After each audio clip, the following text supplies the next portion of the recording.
In this short video, I'm going to teach you about the 3 options that we have in how to deal with aging, disease, growing older, and the poor performance that is associated with that, and how we can turn it all around. I'm Peter Pure, and we all start at the age of 0, and we all have the genetic potential as we live our life to get to around about 105. To help you understand that, we have around about 53,000 Americans right now all living to 100 plus.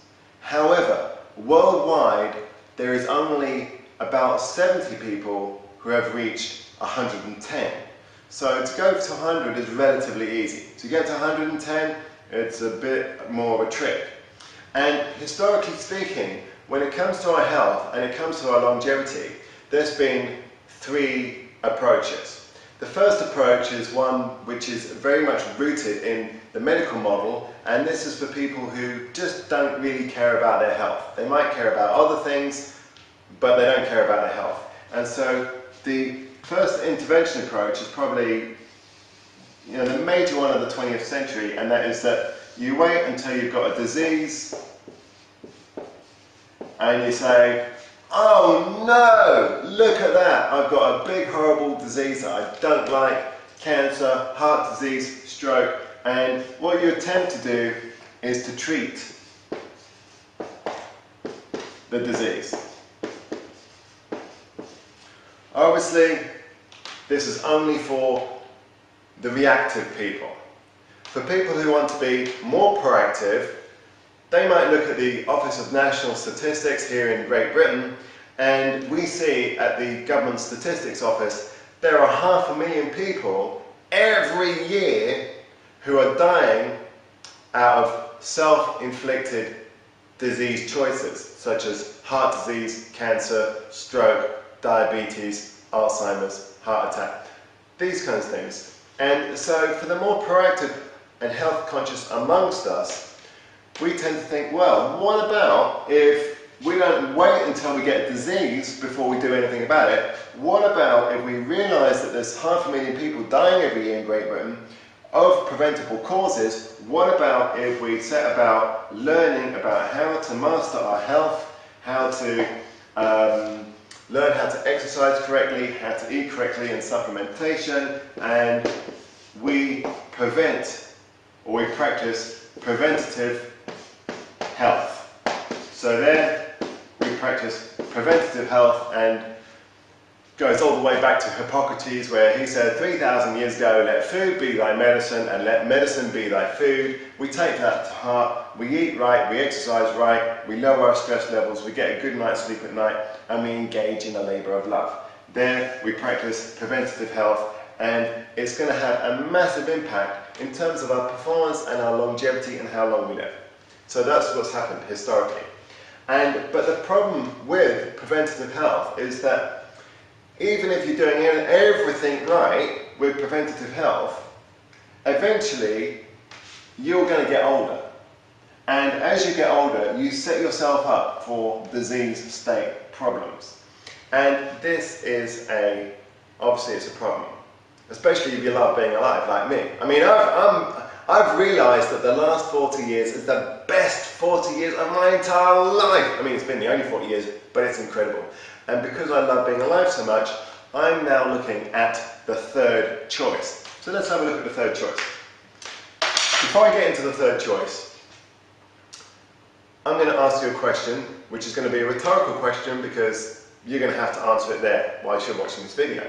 And that is it possible to have a 200-year-old steam train in perfect, immaculate, working order, looks and condition?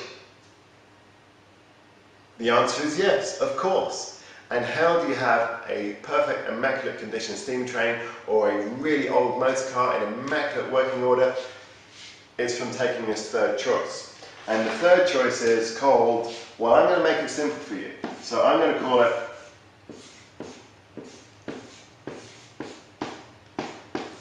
I'm going to call it repair.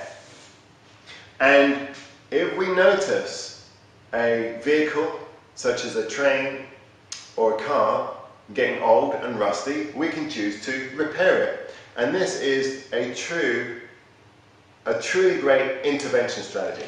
There, we repair the problem.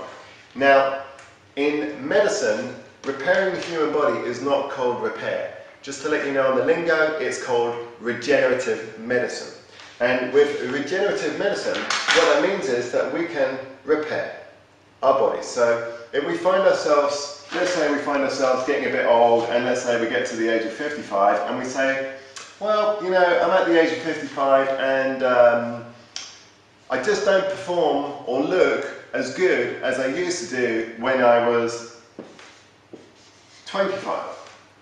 By repairing our body, we can say, all right, well, let's get that 55-year-old self and let's turn back the clocks of time to that of a 25-year-old.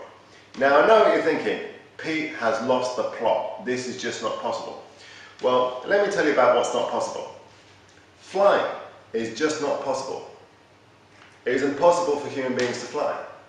And yet, that hasn't stopped us from getting on a jet plane. In the last 100 years, human beings have been flying all over the earth.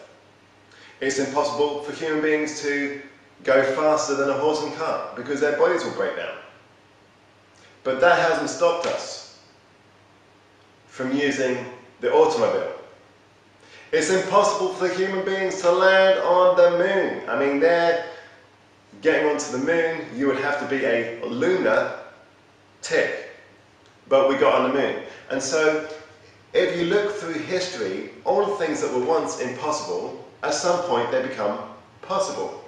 And we're now experiencing the benefits of jet propulsion, traveling around the world in a jet, mobile phones, smartphones, satellite technology, using computers and driving around in cars.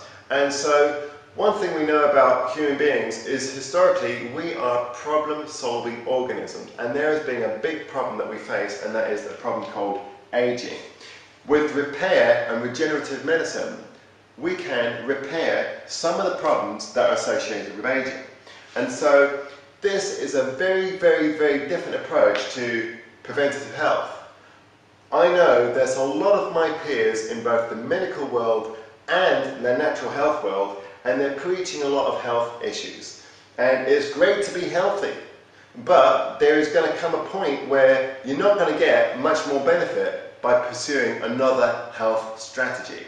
Because every single health strategy added up, the very best preventative health can do is slowly age us until we get to 105 and die. That's the very best preventative health can do.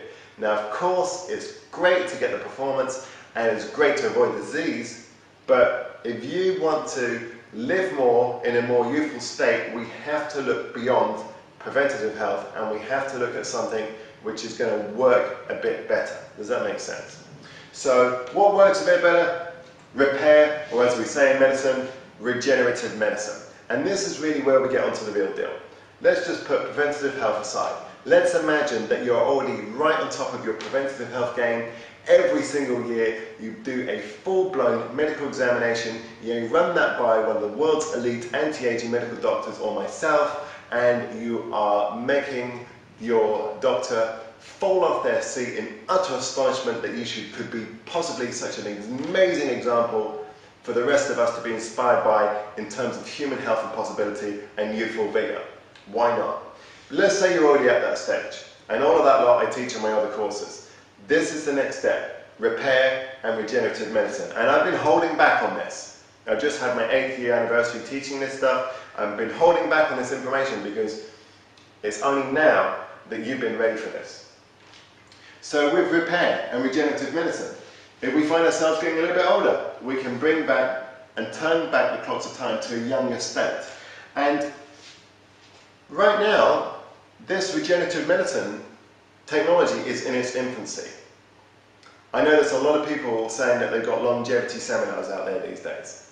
The anti-aging medical conferences around the world, longevity seminars, academic seminars, But I'm not going to be talking about preventative health. I'm not going to be talking about medical health. I'm not going to be talking about, health strategies. I'm talking about repair strategies. And on my Youngevity weekend seminar, I'm going to share with you the 3 repair approaches that we can take today that have been proven to be safe and effective.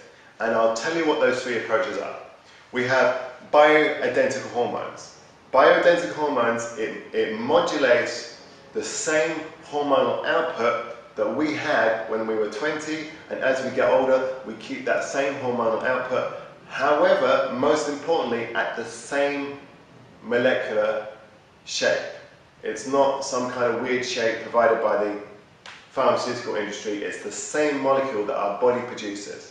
And so there, a lot of youthful outlook on life and health and vigor is associated with keeping those bioidentical hormones at a level of a youthful 20-year-old. And we can do that today. The second approach is an approach called cell rejuvenation, and there it's about rewinding the cells. Your cells have an aging clock on them, or so it's thought. This was Leonard Hayflick's Hayflick limit, and it was thought that there was only so many times a cell can reproduce before eventually it can't reproduce anymore and it just dies. And if you have too many cells in your body that dies, you die, of course. However, the aging mechanism on a cell was found out, and it's something called a telomere, and you can rewind that telomere back to a more youthful state with technology which is safe and effective. It works today, and you can measure that transformation and improvement.